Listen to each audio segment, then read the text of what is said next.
Hey garden friends, I'm Mel with Lucky Crafts, and in this series I will walk you through step by step our new line of craft kits.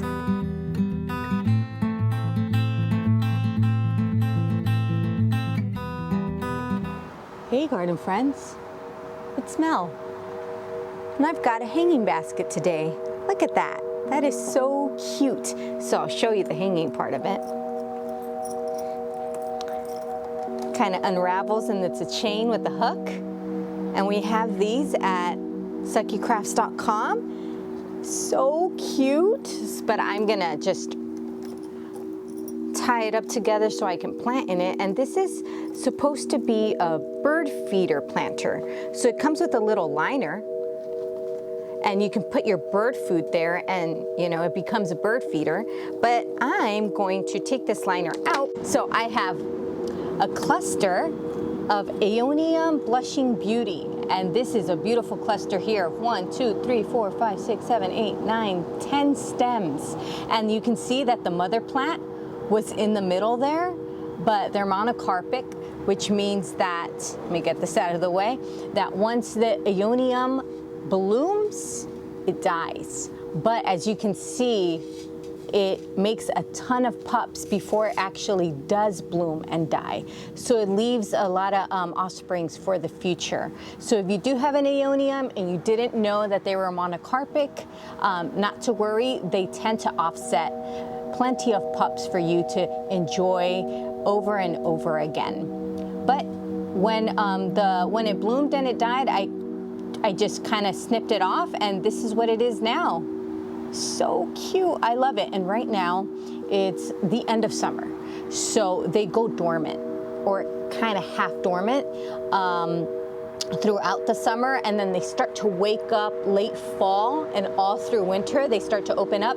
So that's why their little blooms, their little faces are nice and closed up, because usually they're just really big, kind of like saucer shaped flowers. But so beautiful. I thought that it would look so pretty in this little hanging basket.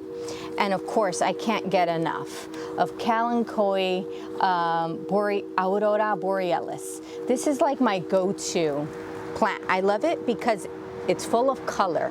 I mean, check that out. Look at the margins. They're hot pink. They grow nice and tall. They grow wide. I have a huge bush in my front yard, actually. Beautiful.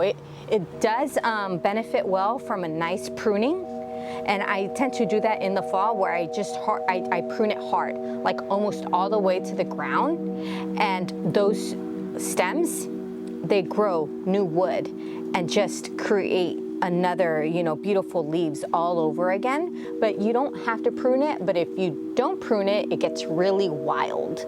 So it's better to kind of shape it throughout the year by pruning it. But I just love this plant. I could never get enough of it. I put it in, anything that needs height, like for arrangements, this is like my go-to plant. I just love it. It's colorful, it adds height, it'll fill in. I just can't say enough about Calathea Aurora Borealis. Love it, love it, love it. So I have a bunch, since this is a hanging basket, I have a bunch of Sedum, and this is Burrito. So you can see what the stems do. I've cut the stem, but they like create all these little pups, and they're kind of odd right now. There's another pup growing there, and I have some really long ones that are starting to become too long, so I decided to cut them off and give them a reset, basically. But yeah, look at this one, so pretty. So really long stems that I'm gonna dig nice and deep there so they can root and take hold. And then I have 2 Graptovaria fret ives. Such a beautiful plant, and I've never had luck with it. For some reason in my zone, they get aphids so fast. So I'm constantly having to spray them with alcohol to kill the aphids. These here were cuttings from a friend, actually. And I put them in soil, and now they're just starting to root. These are little root systems here that you see attached to the soil there. But I'll take my chances and plant these up and see if I can, keep them alive without the aphids, because once once established, a fret ives becomes a bush. They just offset like crazy and they become these huge bushes, almost, they're just amazing. I wish that I had better luck with them, but it's never too late. I'm gonna try it out with this planter here. And this basket is just professionally lined, so nothing's gonna get through it. It's gonna drain beautifully. I love these type of planters made out of moss. They look so pretty in the garden because it's all natural, made of natural materials. So it's just perfect.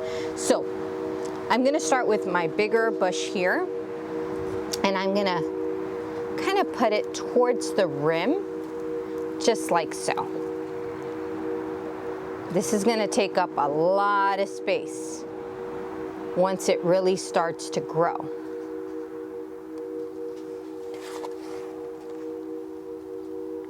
And towards the back, I'll put my Kalanchoe, one by one here.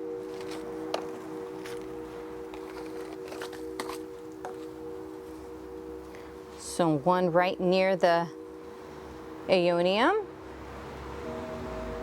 one towards the front, and one towards the back, just like that.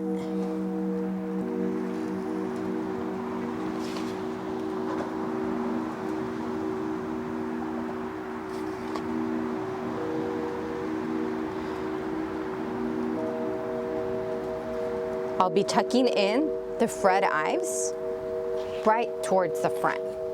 And then I'll be filling it in with the Sedum Burrito. So one definitely right by the Eonium. Right there, towards the rim, and one right beside it.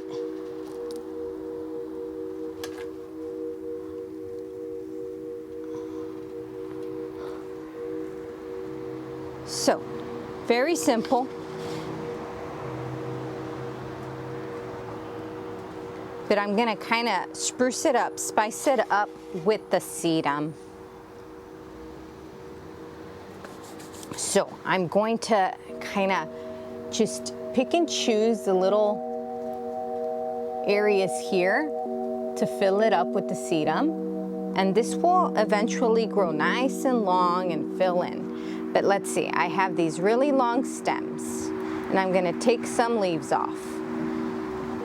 And it's a little hard for me to work from the front here, but I will make sure that the stem is nice and deep all the way in the soil there. And the heavier part of that plant, I'm gonna make sure that it's in the planter, not so close to the edge, because that'll become top heavy and just fall over. So I'm gonna really tighten it up there with the soil there. You can even use floral pins and pin it down, but once it really catches root, it kind of stays put. But for now, since there are no roots, that's what I'll be doing. So I have this other long one that I want to incorporate in here.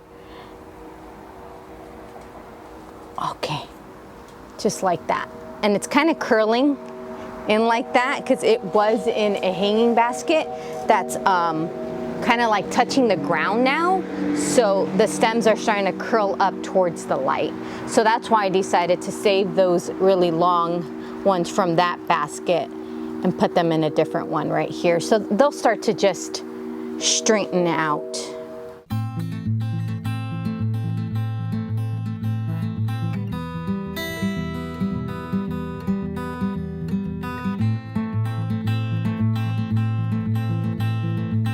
I'm gonna help out the look by putting some moss right on top of it.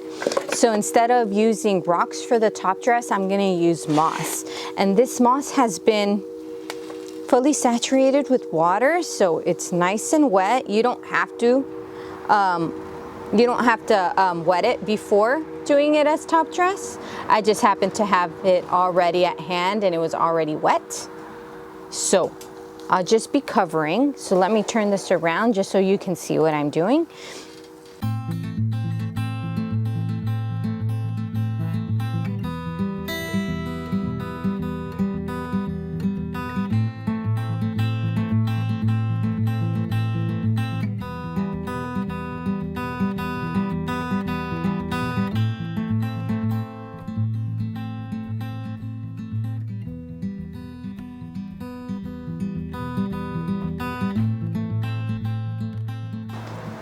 Oh, and that is so cute.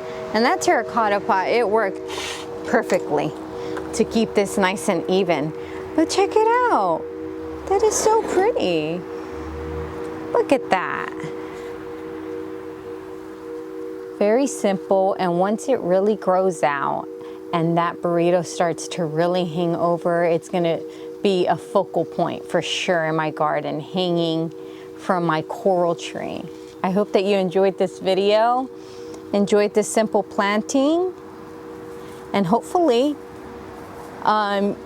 you go into suckycrafts.com and get yourself this little sparrow bird feeder / planter and plant yourself up some succulents in it, just the way I did. Thank you, garden friends. Until next time, bye. Why don't you hit the subscribe so we can keep in touch?